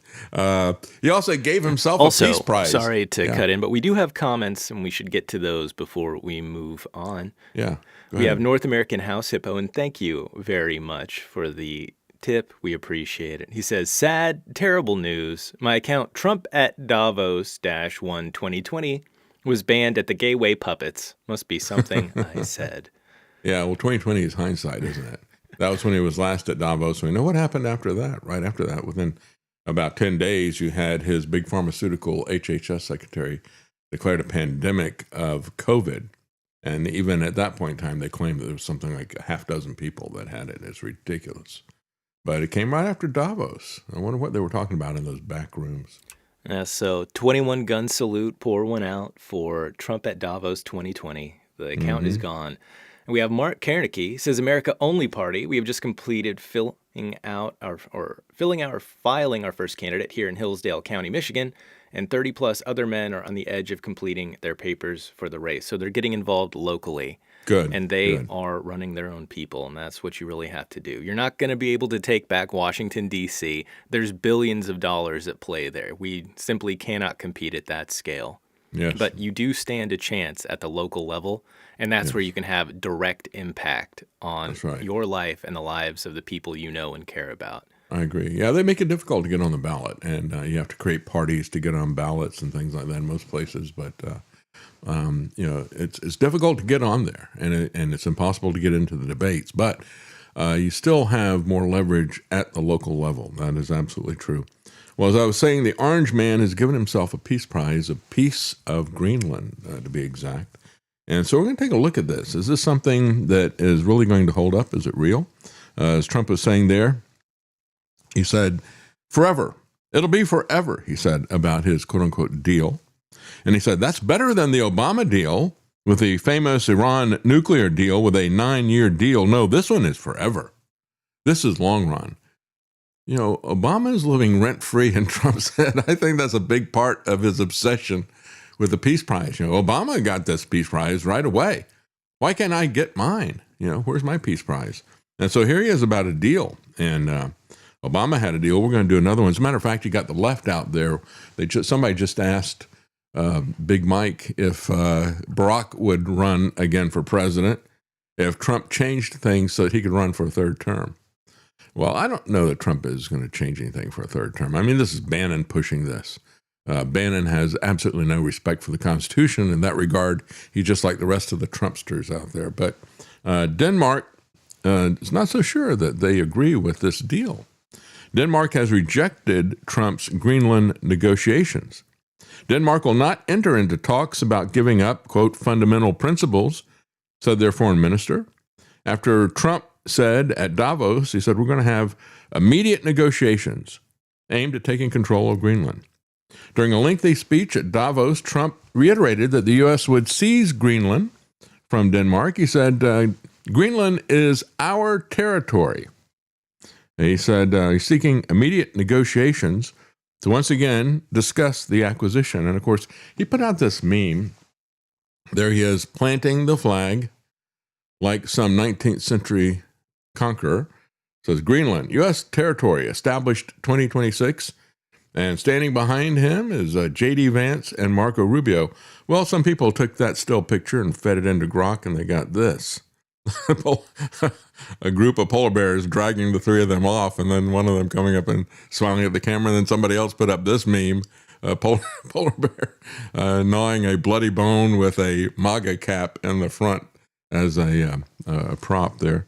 So they said, we stand on a foundation that the United States largely helped to create after World War II, said the Danish foreign minister. He said, Denmark will not budge an inch on matters of national sovereignty. Greenland already hosts about 150 U.S. troops at the Pituffik Space Base, formerly known as Thule Air Base. Under the 1951 Greenland Defense Agreement, American forces can move freely on Greenland's soil.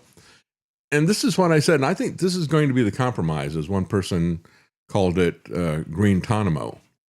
The idea, we got Guantanamo as a military base that we had on Cuba, and we said, all right, we're not leaving that. After Cuba flipped, we kept that foothold there in Cuba. And so they said, well, maybe it's going to be something like that.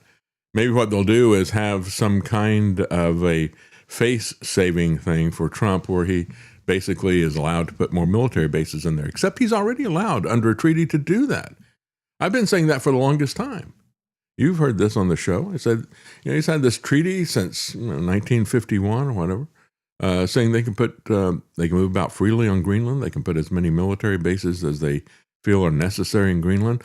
All of this talk about having to have it for defense, it's obviously about something else. But I think this whole thing has been a lot of theater. And I said before, I don't think there'll be an invasion unless you want to imagine that a massive move of the military onto Greenland territory, building military bases and everything. I mean, you could look at that as some kind of an invasion, some kind of a show of military strength. But it isn't anything that they don't already have the ability to do if they wish to do that. But it's going to allow him to declare victory. Meanwhile, the Danish government has welcomed more frequent NATO deployments to the territory. Trump has insisted on ownership of the land, claiming that the United States alone can defend Greenland from the supposed threat posed by Russia and China, a claim that Copenhagen and Moscow and Beijing have rejected. But then he makes this kind of mafia threat. He says, well, Danes have a choice. You can say yes, and we'll be very appreciative. Or you can say no, and we will remember. And so he says that they're not going to use military force, but they will acquire the territory. He said this at Davos. He said, we probably won't get anything unless I decide to use excessive strength and force, where we would be frankly unstoppable. But I won't do that. All I'm asking is for a place called Greenland. Or was it Iceland? I can't remember. Which of those two did he want?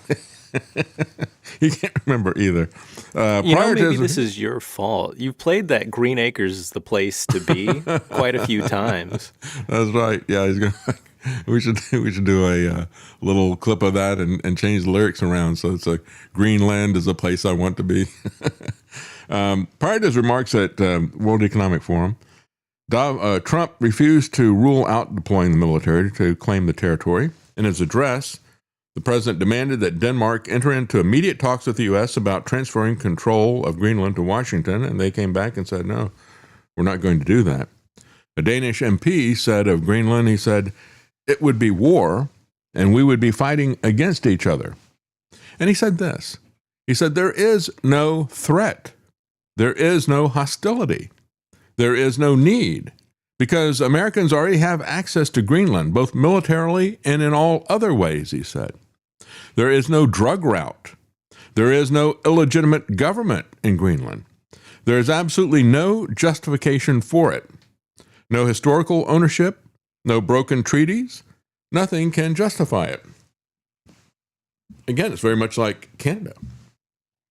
He can't make the false accusations, though, of Greenland that we got fentanyl coming from Greenland or any of the rest of this nonsense. He can't say they had crooked elections, like he said in Venezuela, also saying that about fentanyl. So again, it really has been an embarrassment for America. Meanwhile, the U.S. is spying on Danish military facilities in Greenland. The Danish Defense Ministry report concluded that the U.S. has increased spying on its bases in Greenland. Trump has threatened to seize Greenland from Denmark, has refused to rule out military force to take control of the colony, and this was just before the World Economic Forum at Davos. He kind of seemed to rule that out. But I think in a sense, if he were to move a lot of troops in, open up some new bases, of course, all the MAGA people are going to cheer it and treat it as if it was a military conquest. I think that's what he's angling for. Defense officials said the U.S. had been spying on its military bases and posts in Greenland. They said, we don't spy on our friends. Well, the U.S. has a long history of spying on its allies, just like Israel. NSA documents leaked by Ed Snowden showed that Washington surveilled European leaders. The Wall Street Journal reported in May that the Director of National Intelligence, Tulsi Gabbard, had ordered a, quote, collection emphasis message to intelligence agencies to collect information in Greenland. I mean, that's got to be a really difficult thing to do, to get any information in Greenland, since they've only got 56,000 people, and there's not a whole lot of things that are happening there. Can you imagine that you got an assignment to try to get some intel on Greenland? It's like, there's nothing going on there. I don't have anything to report. That would got to make something up here. Trump has threatened to seize control multiple times, and so we'll have to see what happens with all of this stuff. Again, as I said before, Jesse Waters said, $700 billion, we can easily do that. $1 trillion, who cares about that? We're offering them $700 billion. Yes. $1 billion of taxpayer money. $1 billion per person. These are supposedly conservative people. Is dying to sell Denmark. Every European that we're going to grease with the $700 billion is dying to do this deal. It's like when you find out your great grandmother has this amazing piece of real estate right on the coast, and some big fat developer comes over and makes an amazing offer, and you don't even go to the property. You've never even seen the estate, and you don't have enough money to even build on it. So someone comes here, slaps a check down, and you're going to say no. Once Bessent and Lutnick and Rubio get into a room with all these guys and knock their heads together, we're getting Greenland. Yeah, Yeah, who cares about the cost, right? Also, it's just funny money. This points to his mentality. Everything is for sale. Money is the be-all, end-all. You offer someone enough money, they'll sell out their country, their heritage, their identity. I mean, that's all Jesse Waters cares about. All the people at Jesse Waters, Greg Gutfeld, all these people, they've sold out, right?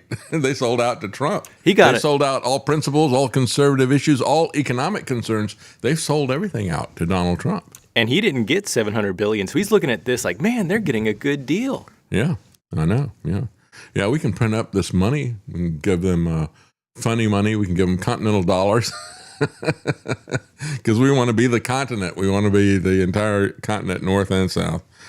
So Green-tonimo, as one person called it. The Trump deal gives U.S. sovereignty over small pockets of Greenland for military bases, except they've already got this. With little information that's official about what Trump earlier called a framework for a future deal with respect to Greenland, the president has called off tariff threats. Again, he did another tariff taco. I hope that the outcome of this is that the Supreme Court is watching yet another example of taco tyranny and terrorism, and I hope that they slap this out of his hand. That really is what has to happen here.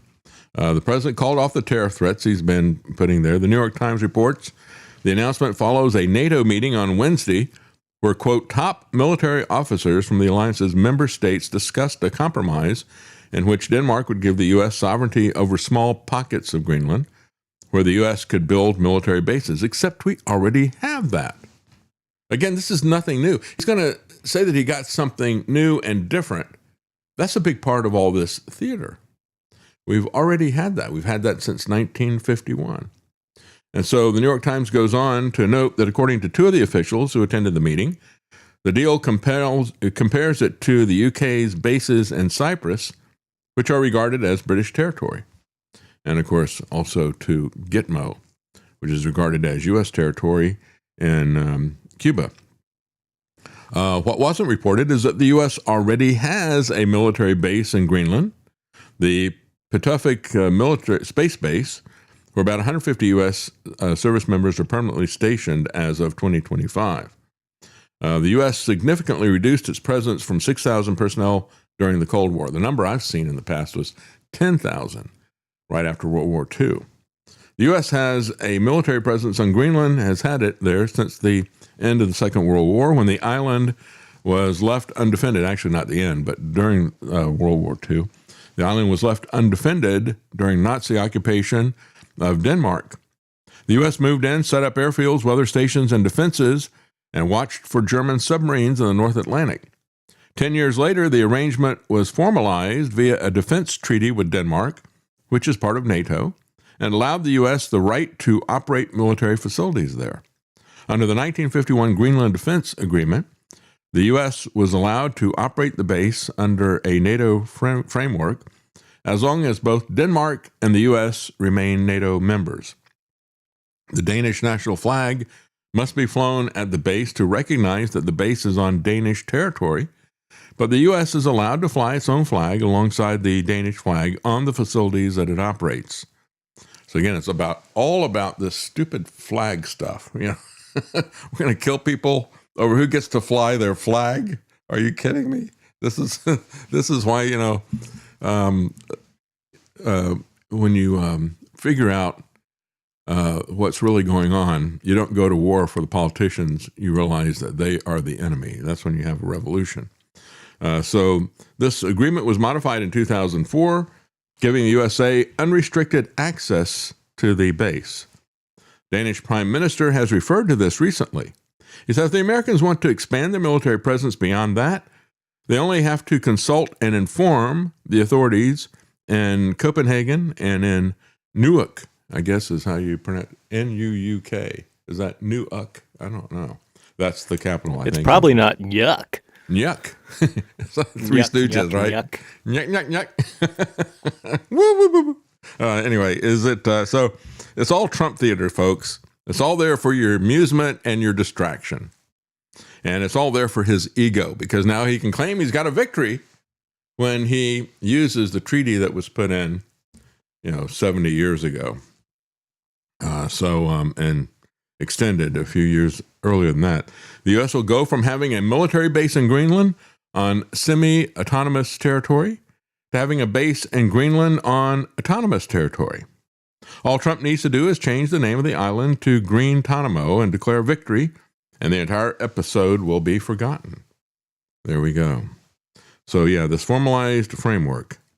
Actually, the framework was formalized 75 years ago. Based on this understanding, I'll not be imposing the tariffs that were scheduled to go into effect on February the 1st. And so his taco theater, again, had an effect on the stock market, had an effect on gold momentarily, but the fundamentals are still there. Gold set an all-time high and then pulled back a little bit because he pulled off of these tacos and pulled off of the war, but nothing basically has changed.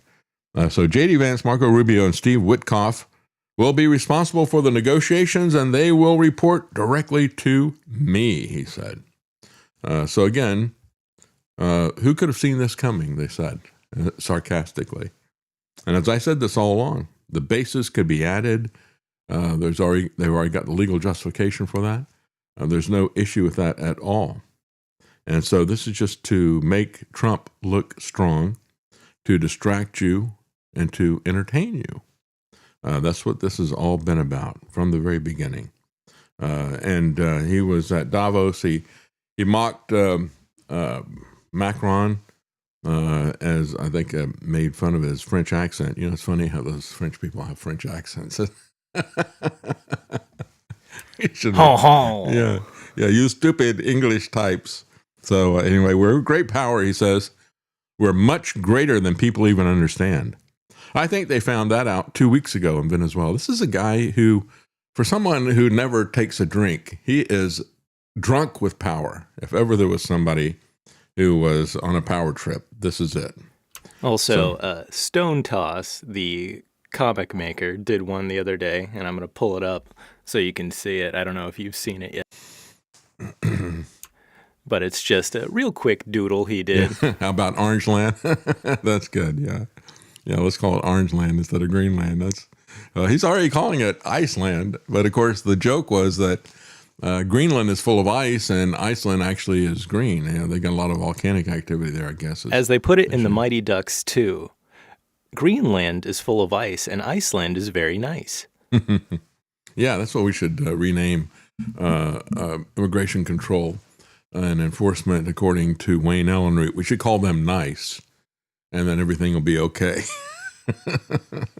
So Trump goes on to troll Macron. He says, if this is all President Macron has to do when the French budget is in shambles. Do they have a budget deficit of $40 trillion like us? I don't know. Who's got the budget deficit that's in shambles? I'd like to know who really has that issue. And so we're going to stop it at this point. I want to move on and pick up something I was talking about last couple of days that I think is very important because, again, the spiritual is upstream from both the culture as well as the political, which is downstream from both culture and spiritual. So I want to talk a little bit about the what is really happening to a lot of these church leaders and Christian opinion makers out there, people like Al Mohler and stuff like that. They are flipping out over Don Lemon and him going to this church and protesting. And I thought it was pretty funny because at Davos, you had somebody engage Gavin Newsom and asked him about Don Lemon, and his comments were kind of what I had said. He was surprised that Don Lemon was in a church. Comment on this Don Lemon charging those guys into the church like that?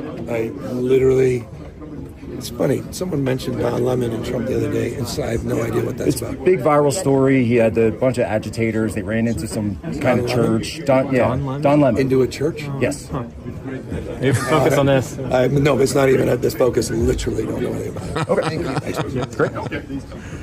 Great. So that's his Aleppo moment. And this has been such a big issue with so many people who are, identified as Christian leaders and so forth. And I look at this and it's like, okay, so he interrupted their service, and I understand how annoying that is. And it was criminal trespass, but it's not going to be prosecuted at the local level. So the federal government is starting to get creative in terms of how they can run charges against them. And you've got a lot of these Christian people out there screaming, run the FACE Act against them, do the FACE Act against them. It's like, come on, the FACE Act needs to be repealed. The FACE Act was an effrontery to free speech and the free exercise of religion at the same time. These are people who say, you get within X distance of the entrance to an abortion clinic, and we're going to, lock you up for a felony. And we saw this happening under the Biden administration. This is a law that was sitting there, a very bad law that was sitting there like a sleeper for a long time. And then the Biden administration decided to weaponize it. They had these Brazil type of raids, no-knock raids, militarized police, kicking in the door of this father who had, something like 10 kids or something like that, and dragging him off and threatening to put these people in jail for a very long time. Grandmothers who were silently praying. I mean, this is an abomination. Why would they be trying to strengthen this? Well, because when they put this thing in, which was all about abortion clinic access and everything, and that's what it was all about, they added a little add-on there to say, oh, and also church services. How about that? Will you sign on to that? And evidently, that's what got this thing passed, was to put that little appendix, that little addenda there at the end to protect church services. And these people are selling out for that. They're selling out your right of free speech as well as your free exercise religion. And look, I'm not saying that what Don Lemon did was free speech. That is not free speech. That's criminal trespass. You don't get to go into private property and start haranguing people. In the same sense that, you can't set up a soapbox inside of a department store in the mall and start doing your political speech. You can do that at the public square, but that's not the public square. That's private property. And the churches are private property as well. So what they've done, the feds have decided, and I hope that they don't go back to the FACE Act, even though you've got a lot of Christian op-ed people who are saying, use the FACE Act, use the FACE Act. I hope they don't use it. Instead, and I don't know a great deal about this Ku Klux Klan Act of the 1870s, but from what I've seen in terms of characterization, I haven't gone back and looked at the actual letter of the law.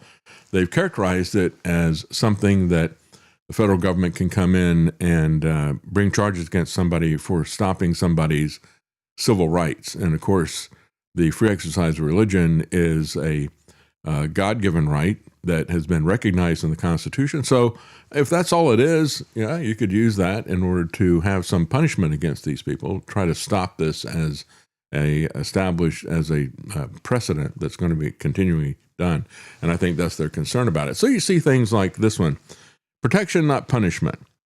And, when I see, here's one of the things that really surprises me about these churches. They seem to be more upset about this event that Don Lemon and these other people did. They seem to be more upset about that than they are about church shootings.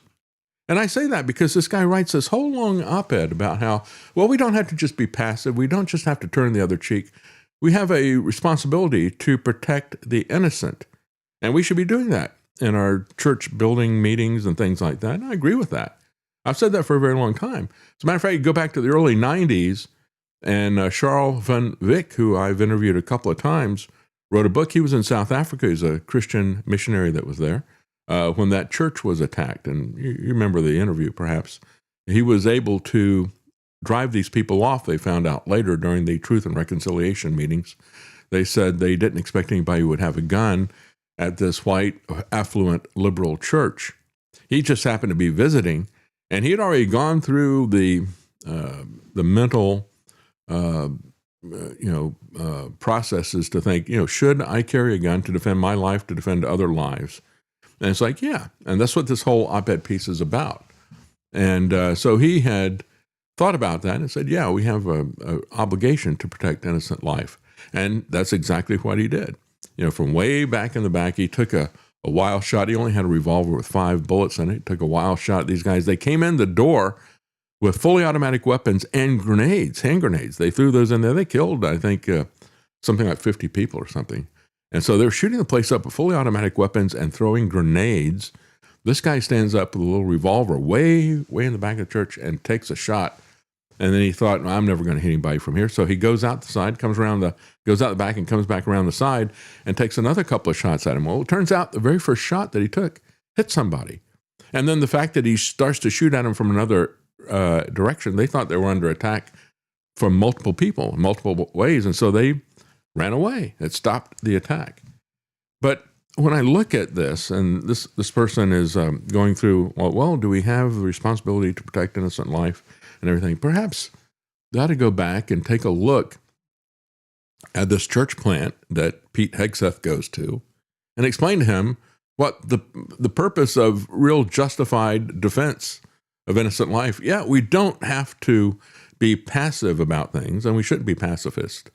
But I'm not a pacifist, but a just war is one that is fought in order to stop the aggression. Instead, we have become the aggressors. It is there to protect innocent life. Instead, we kill innocent life. We don't make a distinction between civilians and other people. We don't make a distinction of borders. Instead, it's whatever we're strong enough to get away with. That is the ethics of the, if you can put it in quotes, ethics. That's the ethics of the Trump administration, of War Pete Hegseth, who they've had these demonstrations outside their church for quite some time because of the policies of War Pete.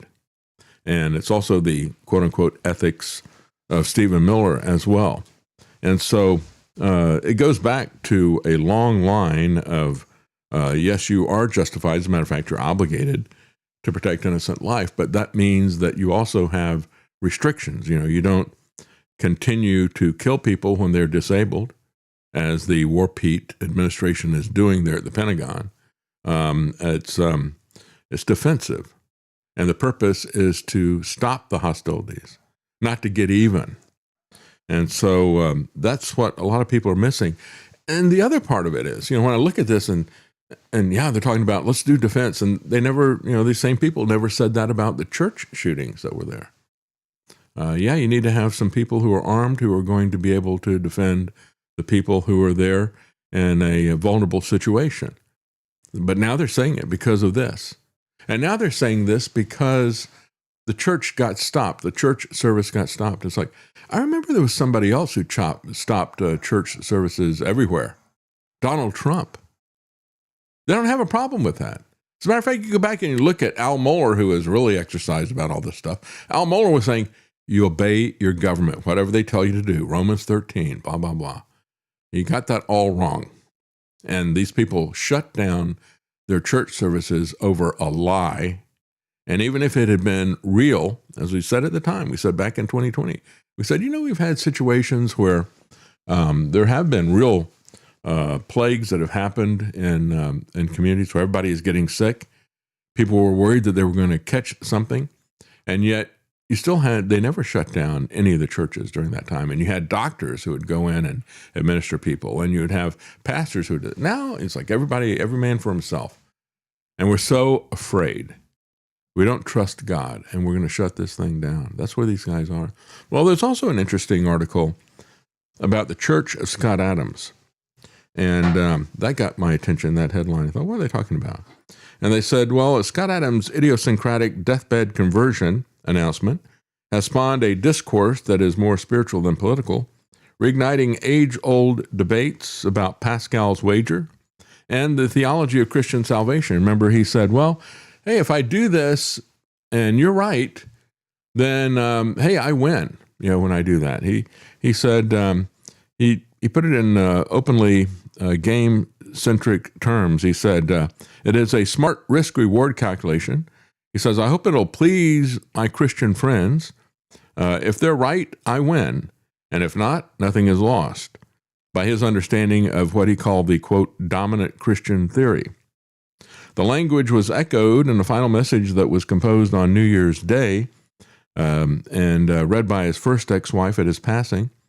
Paradoxically, Adams still describes himself as, quote, not a believer, while asserting, quote, I accept Jesus Christ as my Lord and Savior, and I look forward to spending an eternity with him.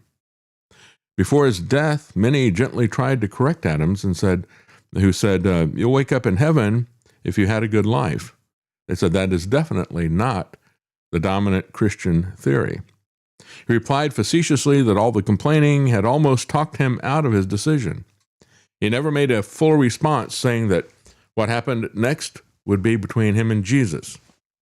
So the internet phenomenon around him in some ways, not dissimilar to what we've seen around Jordan Peterson, who is best understood as a digital age substitute for institutional religious community, a quote-unquote church outside of the church. And again, when you look at Jordan Peterson, who, as they point out, he engaged the Bible a lot more and did a lot more thinking about it than apparently Scott Adams did from what Scott Adams said. And yet, when I kind of realized what was going on with Jordan Peterson when I heard RFK Jr. talk about Carl Jung. And Carl Jung is the guy that Jordan Peterson really follows. He's really a follower of Carl Jung. And so there's this kind of spiritualism, mysticism, that is, they were both RFK Jr. and Jordan Peterson because of Carl Jung, because they follow his philosophies. But it's not at all really what the Bible has to say. And you start to realize that as you observe what Jordan Peterson is saying. As this person writes, like Adams, the popular psychologist is hewed to a cryptic agnosticism, instinctively suspicious of organized religion. In his heyday, this drew an intrigued audience that had long tuned out of the traditional Christian sermonizing. Peterson served as an internet dad, as an internet prophet, as an internet priest, all in one. Though less obsessed with the Bible, Adams played a similar role, and his fans looked up to him with a similar earnest affection. And so he concludes by saying, Christians are right to wish Adams had reached a true understanding of what saving faith really means, not just a string of words repeated like a protective incantation, but an embrace of Christ, the living Word. Whether we, quote, lived a good life or not, Christ alone saves, but we leave Adams in God's hand, and the work of tending to other lonely souls still lies before us. And this is why we talk about it, because what Scott Adams was saying is a common misunderstanding that is there. May we all be the more motivated to remind the world what our faith uniquely has to offer. The great story that echoes and re-echoes through all of our little stories. That is the myth that was actually true, and the man who is actually God. And that's the way the true myth is the way C.S. Lewis described it. He said, we have, from a myth, he meant, he said, the story of Christ is a myth that is true.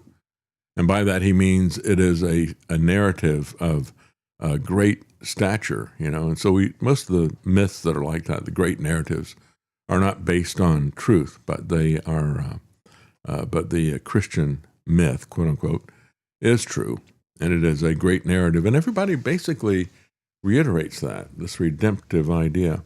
Well, we're going to leave it at that point, even though I've got something else there I want to say about that. I just think it's very important that we understand, what is really happening, and there's so many Christian leaders that are gaslit by what Trump is doing, just like this Planned Parenthood thing. Abby Johnson, who I had the opportunity to interview once, she worked for Planned Parenthood for quite some time. As a matter of fact, she had an abortion pill abortion, and she thought she was going to die. I mean, it was really, really serious. And so she's not on board with the Trump administration and RFK Jr.'s being fine with the abortion pill at all. And that's accounting for like 70 or 75% of abortions right now. But she's blowing the whistle on this quiet reversal by the Trump administration. Again, they took the funds away from Planned Parenthood in March of last year, made a big deal about that, and then when nobody is looking, they quietly reinstated it in the middle of December. And the clue to that, and the pro-life organizations that have been backing and supporting Trump all knew that, but they didn't say anything about it. Somebody noticed that the ACLU, which had been suing the Trump administration over removing the money, the Title X money that went to Planned Parenthood, and we're talking about $65 million. And so not all of it going to Planned Parenthood, but the vast majority of it going to Planned Parenthood. So the pro-life organizations were quiet about that. Some people noticed that the lawsuit had been dropped, and they investigated further, and they saw what had been done without any comment by the Trump administration. Then the next betrayal was the fact that these pro-life organizations immediately, within 3 days, they invited J.D. Vance to speak at the March for Life. What hypocrisy. What a cult this has all become, hasn't it? Well, that's it for today. Thank you for joining us.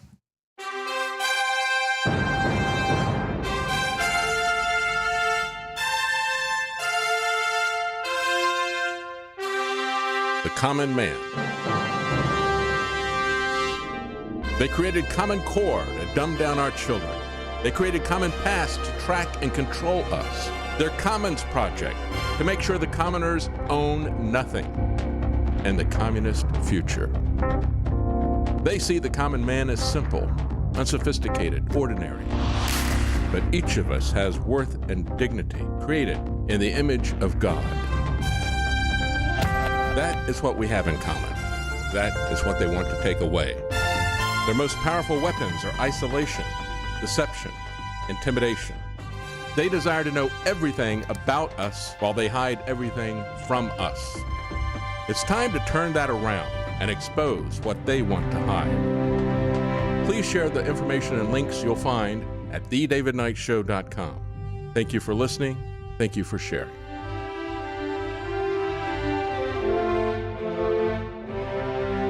If you can't support us financially, please keep us in your prayers. thedavidknightshow.com.